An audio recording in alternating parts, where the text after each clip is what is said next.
زیادہ فرق ہے۔ اچھا، جو مسائل زیادہ مشہور ہیں ان میں ایک مسئلہ امامت کا ہے، یعنی خلیفہ بلا فصل کا ہے۔ اہل سنت و جماعت کے نزدیک امامت اور خلافت صحابہ کرام کی یہ ایک ہی چیز ہے۔ ان کے نزدیک امامت خلافت سے ایک الگ چیز ہے۔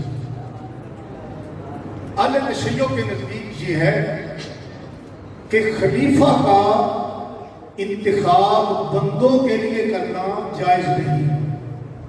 ایک ان کے نزدیک یہ ہے کہ خلیفہ کا انتخاب یہ منصوص من اللہ ہے، یعنی خلیفہ وہ ہوتا ہے جس کے بارے میں نص صریح ہو، واضح طور پر اللہ تبارک و تعالیٰ نے اس کا تعین کیا ہو کہ یہ خلیفہ ہے۔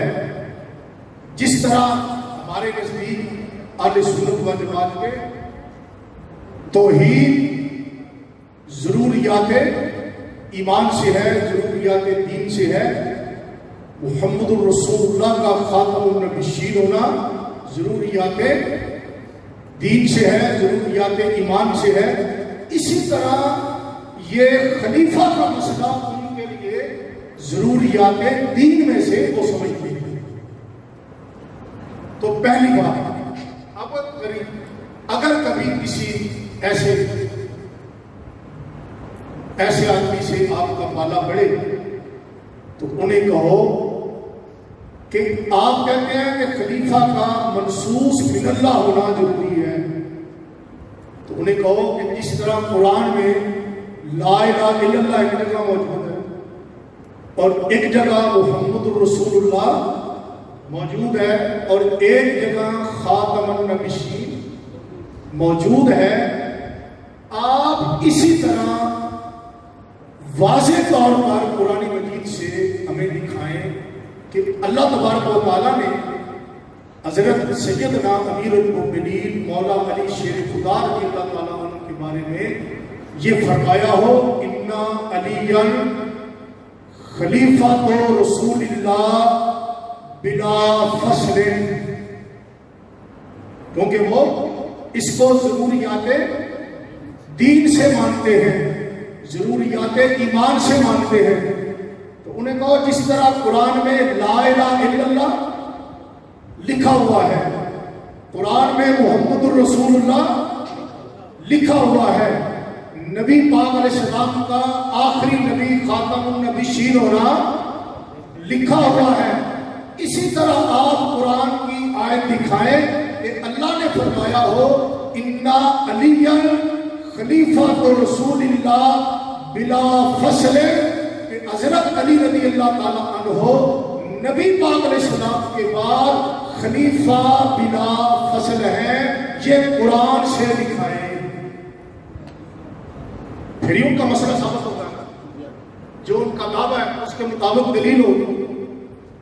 تو اگر وہ نہ دکھا سکے اور یقیناً نہیں دکھا سکتے، قرآن میں کوئی بھی ایسی آیت موجود، یہ جو قرآن 30 پاروں والا اللہ نے نازل کیا، جبریل علیہ السلام لے کر آئے، محمد الرسول اللہ صلی اللہ تعالی علیہ وسلم پر نازل ہوا، ایک 30 پارے والے قرآن میں یہ اس طرح کی کوئی آیت موجود، تو جب قرآن میں یہ موجود نہیں ہے تو پھر حضرت مولا علی شیر خدا کا نبی پاک علیہ السلام کے بعد خلیفہ بلا فصل ہونا اور وہ بھی منصوص من اللہ ہونا، یہ دونوں چیزیں ثابت نہ ہوئی۔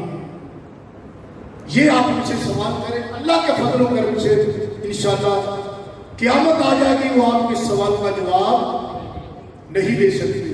جب آپ کا دعویٰ یہ ہے کہ خلیفہ وہ ہوتا ہے جس کا تعین اللہ کرتا ہے، خلیفہ منصوص من اللہ ہوتا ہے، پھر آپ نص صریح دکھائیں۔ قرآن میں لکھا ہے کہ ان علی خلیفۃ رسول اللہ صلی اللہ علیہ وسلم بلا فصل بعدہ، کہ آپ صلی اللہ علیہ وسلم کے بعد حضرت علی شیر خدا رضی اللہ تعالیٰ عنہ خلیفہ بلا فصل ہیں۔ جب قرآن کی آیت سے یہ مسئلہ ثابت تم نہ کر سکے، نہ کر سکتے ہو، تو پھر تمہارا مسئلہ ثابت، تمہارا موقف ثابت نہ ہو۔ البتہ اہل سنت کے نزدیک خلیفہ کا منصوص من اللہ ہونا یہ ضروری نہیں ہے۔ میرے پاس یہ اہل تشیع کی مستند اور معتبر کتاب ہے نہج البلاغہ۔ یہ اہل تشیع منسوخ کرتے ہیں کہ جناب حضور مولا علی شیر خدا رضی اللہ عنہ کے خطبات اور آپ کے مکتوبات ہیں۔ اہل تشیع اس کو مانتے ہیں، لیکن اہل سنت و جماعت کے نزدیک یہ کتاب مولا علی شیر خدا رضی اللہ عنہ کی ثابت نہیں ہے۔ امام ذہبی رحمۃ اللہ نے میزان الاعتدال میں سختی سے اس کا رد کیا ہے، فرماتے ہیں کہ یہ مولا علی شیر خدا کی طرف غلط منسوب ہے۔ سید رضی جس نے یہ خطبات جمع کیے ہیں، یہ امام ذہبی کہتے ہیں کہ یہ جیلی اور من گھڑت بنا ہے۔ تو اہل تشیع کے نزدیک یہ مستند اور معتبر کتاب ہے، اور اس کے ایک خطبہ میں مولا علی شیر خدا رضی اللہ تعالیٰ عنہ کی طرف جو منسوب ہے وہ فرماتے ہیں 684 صفحہ ہے میرے پاس، 684 صفحہ۔ اچھا جی، یہ میرے پاس نہج البلاغہ میں ترجمے والی ہے، یہ حمایت اہل بیت وقف ریلوے روڈ لاہور کی یہ چھپی ہوئی، یہ ترجمے والی ہے میرے پاس۔ ایک طرف عربی متن ہے اور ایک طرف ترجمہ۔ اچھا، ایک ہے آپ کے خطبات، اور خطبات جہاں پہ ختم ہوتے ہیں وہاں پر آگے مکتوبات شروع ہوتے ہیں، جو آپ نے مختلف مکتوبات لکھے شخصیات کے۔ اس کا مکتوب نمبر 6 ہے، جو آپ نے حضرت امیر معاویہ رضی اللہ تعالیٰ عنہ کی طرف مکتوب لکھا۔ اس میں آپ فرماتے ہیں حقیقت یہ ہے کہ میری بیعت انہی لوگوں نے کی، یہ ترجمہ بھی اہل تشیع کا ہے، اہل تشیع نے ہی یہ ترجمہ کیا۔ آپ فرماتے ہیں حقیقت یہ ہے کہ میری بیعت انہی لوگوں نے کی ہے جنہوں نے ابو بکر، عمر اور عثمان رضی اللہ عنہ کی بیعت کی تھی، انہی شرائط پر جن پر وہ ان تینوں کی بیعت کر چکے تھے، انہی شرائط پر۔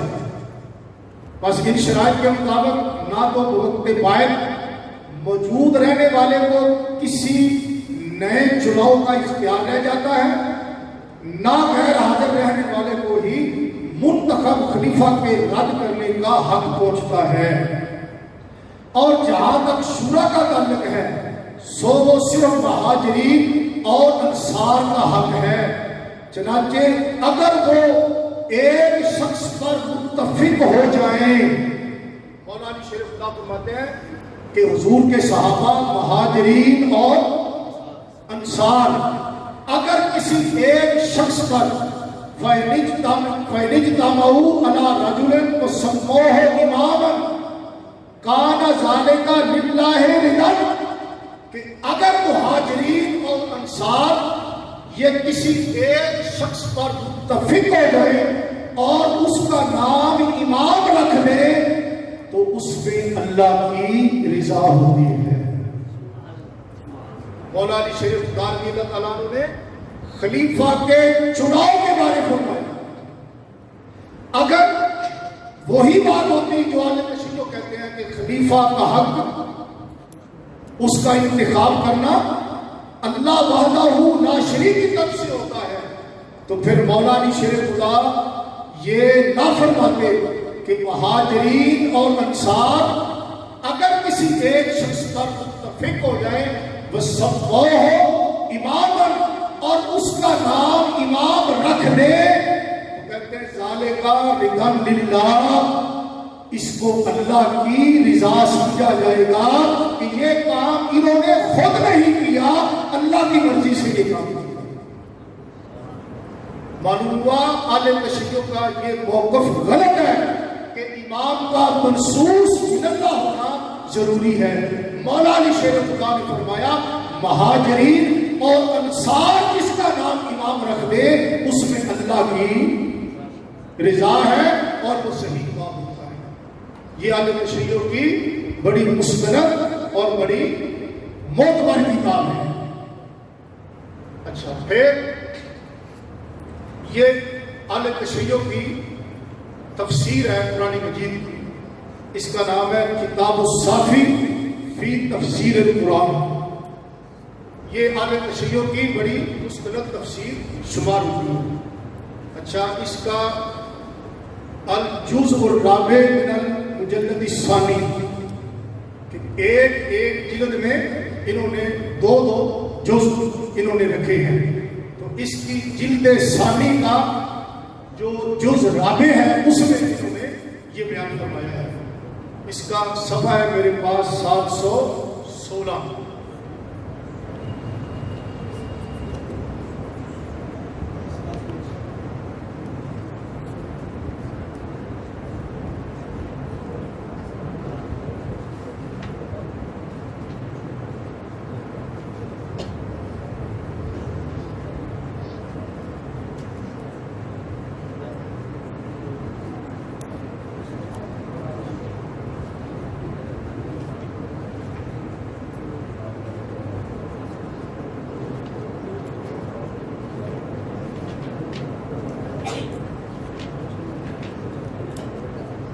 یہ صفحہ میرے پاس 716 اور مزید حوالہ یاد رکھنے کے لیے سورہ التحریم، سورۃ التحریم شریف جہاں پر شروع ہو رہی ہے اس کی تفسیر کرتے ہوئے یہ شیعہ مفسر لکھتا ہے کہ بڑی شیعہ کی مستند کتاب ہے قرآن مجید کی تفسیر۔ یہ کہتے ہیں جناب کہ اس کا یہ جو آیت ہے عالم من انبا کا حاضر قال نبعنی العلیم الخبیر، اس آیت کی تشریح کرتے ہوئے کہتے ہیں کانا سبب نزولہا ان رسول اللہ صلی اللہ علیہ وسلم کانا فی بعض بیوت نسائی، کہ اس کا شان نزول کا سبب یہ ہے کہ نبی پاک علیہ السلام اپنی بعض ازواج مطہرات میں سے کسی کے گھر میں تشریف فرما تھے، اور وہ دن تھا حضرت سیدہ اماں حفصہ رضی اللہ تعالیٰ عنہ کا۔ اماں حفصہ رضی اللہ تعالیٰ عنہ کے گھر حضور علیہ السلام تشریف فرما تھے۔ نبی پاک علیہ السلام نے ہماری اماں جی سیدہ حفصہ کو فرمایا آنا افزی الیک سرا ان انت اخبرتے میں ہی، حضور علیہ السلام نے فرمایا کہ میں تجھے ایک راز کی بات نہ بتاؤں، ایک راز کی بات تمہیں بتاؤں؟ اماں جی عرض کرتی یا رسول اللہ بتائیں۔ فقالت نام ہوا فقال ان ابا بکر یلی الخلافۃ بعدی، یہ ہے نص ان ابا بکر یلی الخلافۃ بعدی۔ حضور نے فرمایا اے حفصہ میرے بعد خلیفہ ابو بکر صدیق ہو۔ یہ اہل تشیع کی مستند کتاب ہے۔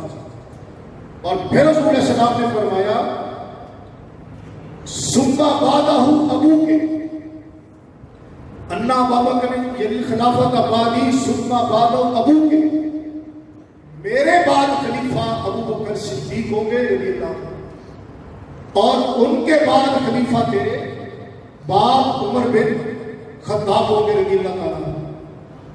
اب اماں حفصہ کہتی ہے فقالت من انبا کا حاضر، یا رسول اللہ یہ بات آپ کو کس نے بتائی کہ آپ کے بعد خلیفہ ابو بکر صدیق ہوں گے اور ان کے بعد میرے والد گرامی حضرت عمر بن خطاب رضی اللہ عنہ خلیفہ ہوں گے؟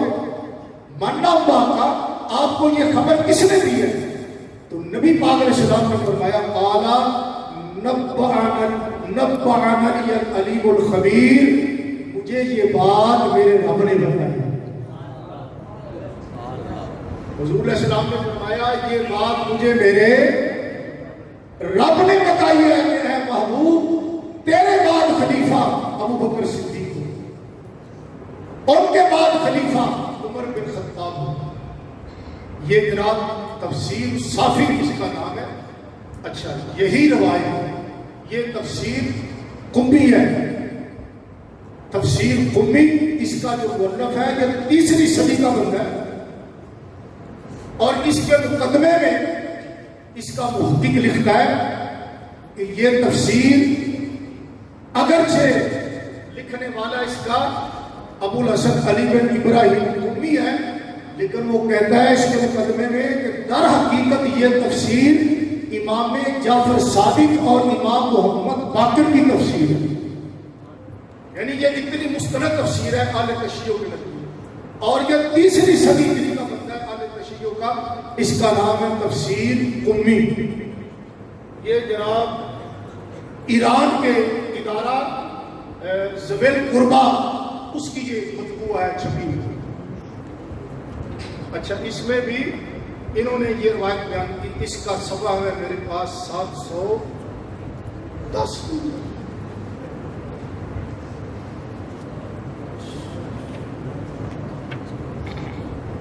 اچھا یہ صفحہ 710 ہے میرے پاس، اور یہی سورہ التحریم اس کا شان نزول ہے۔ کانا سبب نزولہا ان رسول صلی اللہ علیہ وسلم کان فی بعض بیوت النساء، وہی روایت جو تفسیر صاحب والے نے بیان کی، اس میں یہی الفاظ ہیں۔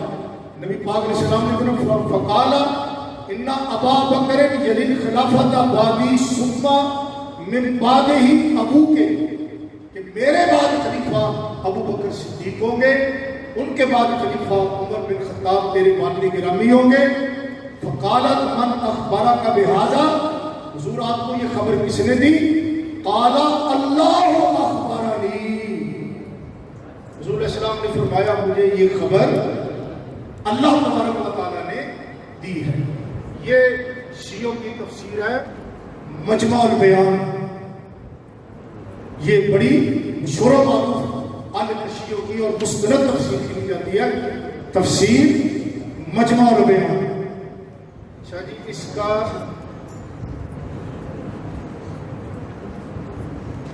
الجزء العاشر 10واں جز اس کا ہے میرے پاس، یہ جناب صفحہ نمبر 314 پر یہ حوالہ آپ کی خدمت میں جو پیش کرنے لگا ہوں، 314 پر۔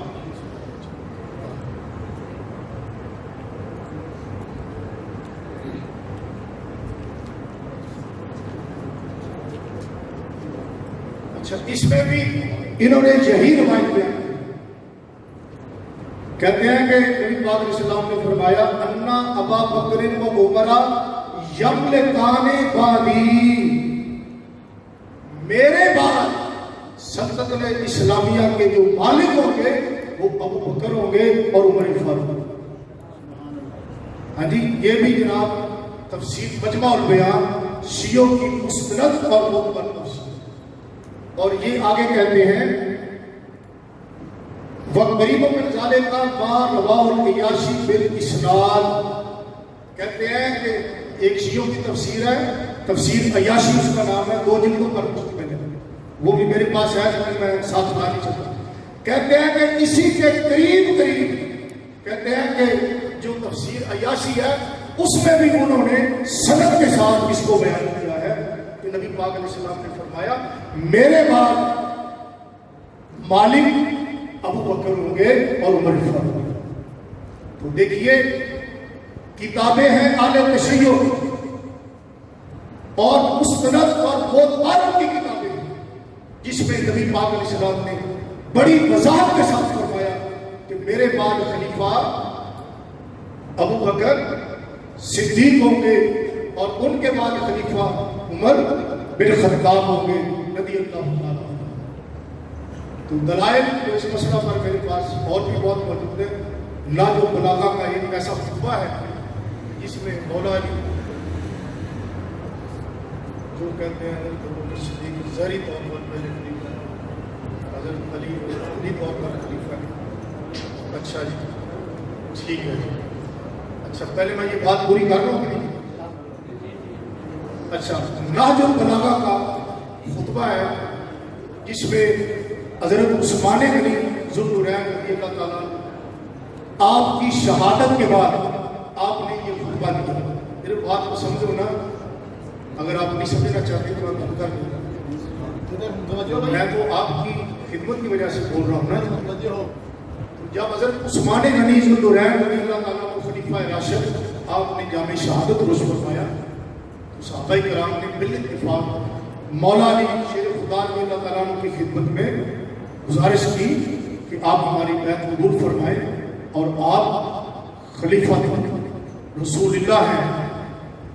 تو مولا علی شیر خدا نے اس وقت کیا فرمایا؟ یہ نہج البلاغہ میرے پاس ہے، اس کا یہ خطبہ۔ مولا علی شیر خدا نے فرمایا دعونی، مجھے چھوڑ دو، وَأَلْتَمِسُ غَيْرِي، میرے بغیر کسی اور کو تلاش کرنا۔ اب جو لوگ کہتے ہیں کہ بھئی مولا علی شیر خدا رضی اللہ تعالیٰ کو نبی پاک علیہ السلام نے خلافت بلا فصل کی وصیت فرمائی تھی، جب مولا علی شیر خدا رضی اللہ عنہ کو صحابہ کرام کہتے ہیں کہ حضور آپ ہماری بیعت قبول کریں، تو مولا علی شیر خدا کیا فرماتے ہیں؟ مجھے چھوڑ دو، کسی اور کو تلاش کر لو۔ تو اگر حضور نے وصیت فرمائی ہوتی تو آپ کبھی بھی یہ الفاظ نہ فرماتے۔ آپ حضور کے خلاف کیسے لفظ استعمال کر سکتے ہیں کہ حضور فرمائے علی تو میرے بعد خلیفہ ہے اور آپ کہیں مجھے چھوڑ دو، کسی اور کو بنا دو۔ دوسری بات، آپ نے اسی خطبے میں یہ بات ارشاد فرمائی کہ اگر تم کسی بندے کو پر متفق ہو جاؤ میرے بغیر تو میں اس کا وزیر بن جاؤں گا، خلیفہ وہ ہوگا اور میں اس کا وزیر بن جاؤں گا، اور میرا وزیر بننا تمہارے لیے خلیفہ بننے سے بہتر ہے۔ اگر نبی پاک علیہ السلام نے آپ کو خلیفہ بلا فصل کی وصیت فرمائی ہوتی اور آپ منصوص من اللہ خلیفہ ہوتے جیسا کہ آج لوگ کہتے ہیں، تو مولا علی شیر خدا یہ کیوں فرماتے کہ تم کسی اور کو خلیفہ بنا لو، میں اس کا وزیر بن جاؤں گا اور میرا وزیر بننا خلیفہ بننے سے تمہارے لیے بہتر ہے۔ پتہ چلا حضور نے کوئی ایسی وصیت نہیں فرمائی۔ اور پھر اسی خطبے میں آپ نے ارشاد فرمایا کہ اس خلیفے کا جس کا تم چناؤ کرو گے میں تم سے زیادہ اس کی اطاعت کروں گا، جتنی اطاعت اس خلیفے کی تم کرو گے اتنی اس سے افضل تفضیل کا صیغہ فرمایا، انی اتبعکم، میں اس سے تم سے کہیں زیادہ اس خلیفے کی اطاعت کروں گا جس کو تم منتخب کرو گے۔ اب یہ خطبہ اس کا ایک لفظ پکار کر کہہ رہا ہے کہ مولا علی شیر خدا نے اپنی خلافت بلا فصل کی نفی کر دی۔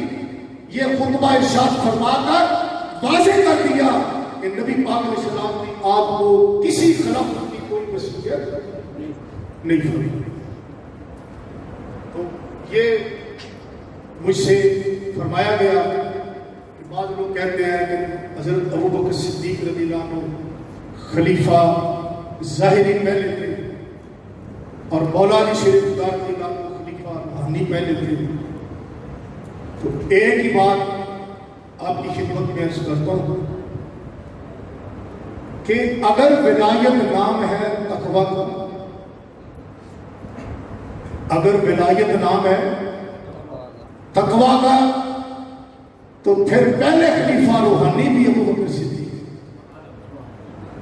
کیونکہ قرآن کہتا ہے وَسَيُجَنَّبُهَا الْأَتْقَى، الذی جو بھی مانا ہو یتزکا، ان قریب جہنم سے دور رکھا جائے گا. اور الاتقا، افر تفضیل، اسم تفضیل کا ذکر. اتقا، اہل سنت و جماعت کے تمام مفسرین کا اجماع ہے اس بات پر کہ یہاں اتقا سے مراد حضرت ابوبکر صدیق کی ذاتی نگرانی ہے. ولی کے لیے متقی ہونا ضروری ہے، اور جس کو قرآن الاتقا کہے تو اس سے روحانیت کی نفی کرے. قرآن جس کو الاتقا کہے، اب بتاؤ اس سے زیادہ روحانیت کس کے پاس ہوگی؟ تو پتا چلا کہ آپ ظاہری خلیفہ بھی پہلے ہیں اور روحانی خلیفہ بھی آپ پہلے ہیں. ھذا ما عندی اللہ و رسول عالم. اس پر مزید کسی نے پوچھنا ہوگا؟